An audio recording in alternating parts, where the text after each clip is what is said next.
voulez jouer à New World, le nouveau Meporg d'Amazon? Non, pas celle-ci. Mais en personne maligne et expérimentée du genre Meporg... Bon ok, j'arrête. Donc je disais, en grand habitué du MMO, vous savez qu'il va falloir plein de pépettes. Un coffre, que dis-je, une tonne de coffres remplis de pépettes pour être stylé. Car le MMO, on le sait très bien, n'est qu'un enfant du capitalisme. Oui. Du coup, pour être swaggy et péter le kikimeter, ou alors balancer des tonnes d'items dans les soirées endiablées sur des danseuses elfes... Quoi? Y'a pas d'elfes dans ces MMO? Bref. Pour vous la jouer Gatsby le Magnifique, il va falloir faire de l'argent, mais surtout ne pas y passer tout votre jeu, car vous le savez, les riches ne travaillent pas. Bienvenue sur le Yasuke, je suis Ankel le capitaine et si tu es ici, c'est que tu es passionné de pop culture et peut-être même que tu souhaites en faire une source de revenus. Alors, tu es au bon endroit, car l'équipage du Yasuke est composé de geeks entrepreneurs qui explorent les univers de l'imaginaire et les délices de ce monde au travers du réseau mycénien. Tout cela pour diguer des petites pépites et faire connaître notre marque dans tout le multivers. Tu es un otaku, un crafter ou encore un gourmet, tu as envie d'échanger avec des passionnés? Tu es alors tout désigné pour rejoindre l'équipage de la Yasuke Corp pour une toute nouvelle aventure sur les mers de la food et de la geekerie. Pas mal comme programme, non? Je suis tombé sur New World en surfant sur YouTube et la vibe arcade en mieux m'a envahi. Je voyais mon empire commercial transcontinental reprendre. Du coup, je me suis posé une question. Comment faire du pognon sur un jeu où on n'a pas d'actif, contrairement à Arcade, où on pouvait avoir un actif, que ce soit des champs ou des mines automatiques. Il fallait donc trouver un moyen de se faire de l'argent sans avoir de vrais actifs financiers. Et c'est là que j'ai commencé à piloter sur mon ordinateur à la recherche des meilleurs investissements dans New World. Pour se faire du pognon, il va falloir démarrer avec certaines bases en early. Tout d'abord, rejoindre une compagnie si vous voulez faire du vrai pognon. C'est vraiment indispensable. Je vais vous expliquer exactement comment faire juste après avoir donné 2-3 tips pour optimiser votre propre passion de faire des pépettes sur court et moyen terme. Améliorer tes outils, tu devras le plus tôt possible et le plus souvent possible. Plus tes outils sont améliorés vite, moins tu passes de temps sur une ressource et plus tu fais de ressources dans le même nombre de temps. D'ailleurs, je vais te donner une astuce pour faire un max de ressources juste après. Augmenter tes stocks, tu devras, car tout garder, tu devras. Au début du jeu, tu auras des ressources qui te seront utiles plus tard et surtout, tu pourras les vendre à un moment où l'économie sera beaucoup plus stable.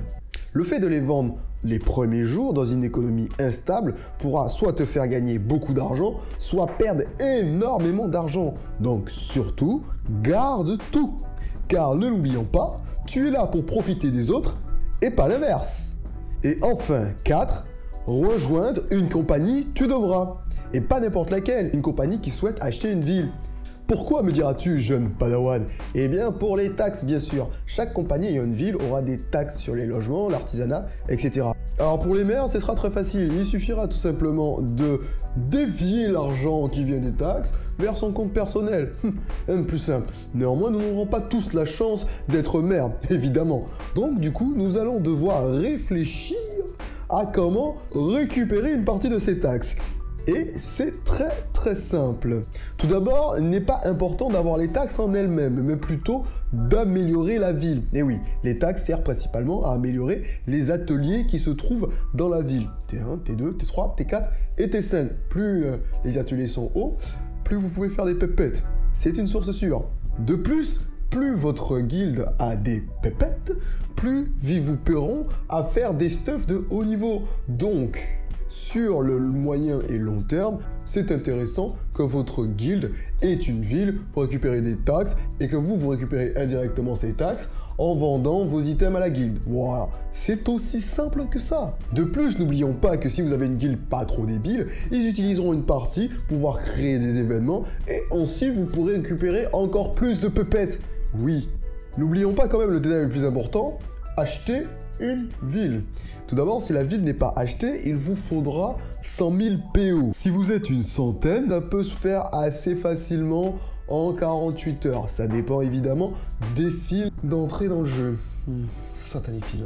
Pour ce qui est des quêtes maintenant, les quêtes ne me paraissent pas indispensables si tu ne comptes pas contribuer à acheter une ville dès le début. Néanmoins, si tu vas acheter cette ville et donc faire les 100 PO, Sinon, concentre-toi sur le farm. Pour ce qui est des métiers d'exploitation, pour faire de l'argent, il y a à peu près tout. Voilà. Tous les métiers d'exploitation peuvent avoir des ressources rares très vite. Si on se focus sur un métier d'exploitation, on arrivera très vite au level 30-50 puissant pour avoir des items rares qui se vendront à prix d'or au début du jeu. Et oui, rappelons-le, au début du jeu, l'économie ne sera pas mise en place, donc vous pourrez faire de très bonnes affaires. Les ressources à ne pas vendre sont évidemment les ressources qu'on va trouver dans les donjons, comme j'ai dit plus haut. Ces ressources-là, faut les garder. Mais les ressources que vous pouvez farmer, allez-y, sans aucun souci. Et du coup, mon petit tips pour le farm, c'est que tous les nodes ne se valent pas. Les nodes, c'est les petits ronds sur lesquels vous allez taper pour récupérer une ressource. Ils ne se valent pas tous. Par exemple, sur un arbre, s'il y a de nombreux nodes sur un seul arbre, c'est un gros node. De plus, si le caillou est très gros, ça veut dire que c'est aussi un gros node. Gros node veut dire plus de ressources. C'est évident. Dans ce jeu, le visuel compte. Donc si vous voyez un arbre qui a 4 branches et que sur chacune des branches il y a un node, vous aurez plus de bois sur ces branches. Pareil, si vous voyez un très gros caillou contre un petit caillou, le très gros caillou aura plus de chances de dropper plus de ressources que le petit caillou. C'est évident. La pêche est aussi un excellent moyen de gagner de l'argent. Il y a plein de vidéos sur le sujet, je ne vais pas m'étendre là-dessus. Le fait de crafter rapidement des outils T3 est aussi un avantage concurrentiel, vous le savez, premier arrivé, premier servi. Pour crafter des armes T3, vu que c'est assez long d'avoir des ateliers T3 dans les villes, vous pouvez aller à Grand Clivage ou à la montagne du Haut-Chaos. Alors évidemment, il faudra avoir le niveau pour y arriver, environ niveau 15 ou 20. Néanmoins, Hitbox a fait une excellente vidéo dessus, donc je ne vais pas épiloguer non plus sur le sujet. Je vous mets la vidéo juste à la fin de celle-ci, et évidemment en description. Bon, alors pour repenser votre empire, il vous faudra à court terme des produits indispensables, qui ne sont pas des consommables. Donc je conseille évidemment les sempiternels sacs, qui sont des systèmes indispensables pour tout bon crafter et toute personne ayant au moins un métier. Car ici, pas d'âne à charger, c'est tout sur le dos, donc l'encombrement arrive très vite. Je vous conseille donc de mettre vos ressources dans la fabrication de sacs avec de l'azote pour avoir des effets spécifiques, ce qui devrait vous donner un avantage concurrentiel sur les autres vendeurs de sacs. Si vous êtes un groupe ou dans une compagnie, je vous conseille de prendre une ou deux mecs en PVP pour farmer les points de faction, deux autres pour farmer le cuir, le lin ou le minerai selon vos spécialités respectives. Et surtout, ne pas inonder le marché. Cette spécialisation va vous servir pour la suite de votre empire, mais c'est vrai plus au début. La seconde industrie à vite investir, c'est évidemment celle des outils. On focus toujours les farmers, c'est notre cible. Je vous l'ai dit plus haut, changez le plus rapidement possible d'outils pour optimiser votre temps. Eh bien, plein d'autres personnes feront exactement comme vous. Vous devez les fournir en outils, les pauvres. Alors évidemment, des outils de bonne qualité. Pour cela, pareil que pour les sacs, on ajoute notre sauce spéciale azote, bien sûr. Je conseille pour les outils de tiers supérieur à 3 d'ajouter des charmes afin de les vendre plus cher et désencombrer un peu vos coffres et ceux des autres. Bah oui. Vous savez, les items que vous devez garder, c'est toujours pareil. Enfin, le troisième métier qui fournit au début de bons résultats, c'est la taille de pierre. Inutile pour l'instant de passer sur la joaillerie, on y arrivera. Mais tailler des gemmes suffit largement, notamment car elle permet de gemmer des armes pour en faire des armes élémentaires, dont les heals et autres sorciers raffolent. Et les cailloux bling bling, on peut en mettre partout, sur les armes, mais aussi sur toutes les pièces d'armure. Alors, imaginez combien vous allez en vendre de ces beaux cailloux. Avant de passer aux astuces pour pérenniser votre empire commercial sur le long terme, il faut que je vous dise quelque chose sur votre second ami. Oui, non, pas lui. Votre second ami doit être l'hôtel des ventes. En plus de regorger d'items dont vous avez besoin, vous allez pouvoir comparer les prix entre les hôtels de vente, qui, pour notre plus grand plaisir, rappelons-le, ne sont pas instanciés.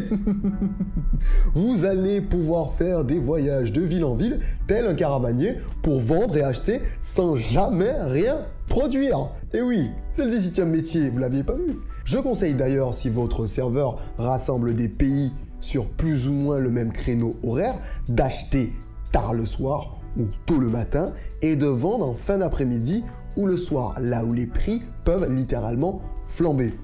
Et ou même acheter la semaine, stocker et revendre le week-end, là où il y a plus de joueurs. Bien sûr, il faudra tester tout ceci directement en jeu à la sortie pour bien capter les habitudes des joueurs. Si vous êtes un crafter d'outils notamment, n'hésitez pas à acheter les charmes à l'hôtel des ventes pour alimenter votre usine à fabrication d'outils. C'est un investissement rentable et s'ils sont à bon prix, c'est tout bénef. Maintenant, la pépite indispensable, ce qu'il vous faut focus dès le début, même s'il y a de la concurrence, c'est tout ce qui est consommable. Tous les métiers à consommables que sont les arts obscurs, la cuisine, vont vous permettre de fournir à l'hôtel des ventes et votre guilde des consommables de façon régulière. En ayant une ou deux personnes dans votre groupe qui focus ces métiers, ils s'assureront d'avoir une économie phénoménale sur les matériaux, car pour ces métiers de craft de consommables, plus on monte le métier, plus on produit de consommables avec la même quantité de matériaux. Imaginez avoir 2 fois les potions, par exemple, de haute qualité qui se vendent très très cher, exactement pour le même coût en matériaux. C'est phénoménal! Sachant que les potions sont un exemple, mais rappelons-le, la gastronomie et les teintures pour le contenu PVE sont indispensables. Ce sera donc vous assurer un revenu constant et exponentiel. Ce sont donc des métiers à focus très tôt. Pour les métiers qui sont pour plus tard, mais qui ont un excellent potentiel, je citerai la joaillerie. On en a parlé plus haut avec la taille de pierre. Elle match extrêmement bien avec la pêche et le minage. Les bijoux sont des équipements qui sont amenés à être changés tout le long du cycle du joueur, qui par exemple pourra changer des bijoux pour être plus axé PVP, PVE, voire donjon. Sachant qu'en plus, on aura bien fait de la moula en distribuant un tas de cailloux pour gemmer toutes les pièces de leurs armures. Donc une fois qu'on a gémé leur armure, on leur vend encore les bijoux. Mais c'est extraordinaire. Ensuite, nous avons le sous-estimé menuiserie, qui comme pour les sacs, augmente l'espace de stockage pour ceux qui ont une maison. Mais surtout, offre des trophées qui offrent des bonus directement en PVP et en PVE. Mais bon, il faut déjà que les gens aient des maisons, donc c'est un peu moins early pour se faire des pépettes. Mais ça rapporte gros à long terme. En attendant, on peut toujours fournir des boîtes de haute qualité ou d'autres items, ou si vous êtes plutôt récolte, faire des tapis avec le tissage pour augmenter ce métier et plus tard fournir des coffres et des trophées. On comptera alors sur ses partenaires de farm pour assurer les rentrées d'argent. Et là vient mon ultime conseil, il faut faire des entreprises. Alors oui, ce n'est pas possible dans la mécanique du jeu, mais je conseille fortement, même en guilde, de créer des mini-compagnies de 4-5 joueurs, voire plus, des personnes de confiance qui vont se concentrer sur 3-4 produits qui ont une bonne symbiose entre eux, comme les potions et les pierres, la cuisine et encore les meubles, les outils et les sacs. Bref, choisissez un domaine à focus, choisissez des clients spécifiques, bien définis et entraidez-vous. Mais je vois déjà venir le gna gna gna, on peut pas avoir de coffre de guide ou de famille, alors comment on fait? Soit, c'est un problème, mais pour l'instant.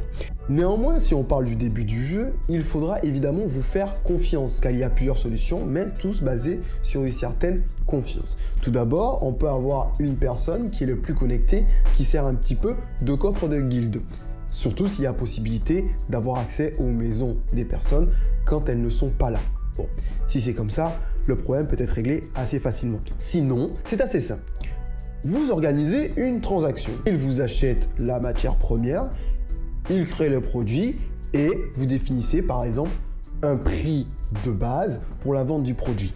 Ainsi, s'il le vend plus cher, tant mieux pour lui. S'il le vend moins cher, tant pis pour lui. S'il le vend un prix, vous aurez le prix de vos matériaux plus le pourcentage qui avait été défini en avance. C'est ainsi que marchent beaucoup de sociétés aujourd'hui. Avec ce système, on a moins besoin de faire confiance vu qu'on a des assurances monétaires dès le début et sur le long terme, à force de s'échanger des choses, la confiance s'installera petit à petit. Car, avouons-le, donner juste comme ça à des mates, même s'ils sont de confiance, sur le long terme, s'il n'y a pas de retour, ça peut frustrer. Alors mes jeunes entrepreneurs, il est temps de bâtir des empires commerciaux sur Aeternum. J'ai hâte de voir les hauts fourneaux brûlants et les chaudrons bouillonnants de vos produits de très haute qualité. Alors, je n'ai pas parlé des armes et armures, car même si elles sont très rentables, ils sont moins industrialisables que les outils, les sacs ou encore les pierres. Mais ne vous inquiétez pas, je ferai évidemment d'autres vidéos sur l'économie du jeu quand on en saura un peu plus. Sur ce les Sama, je vous laisse poursuivre votre exploration du multivers sur le Yasuke en regardant d'autres vidéos. Je vous mets l'excellente vidéo de Hitbox qui creuse plus certains sujets et je vous dis rendez-vous mercredi et dimanche prochain pour une nouvelle vidéo. Allez les Sama, à plus tard.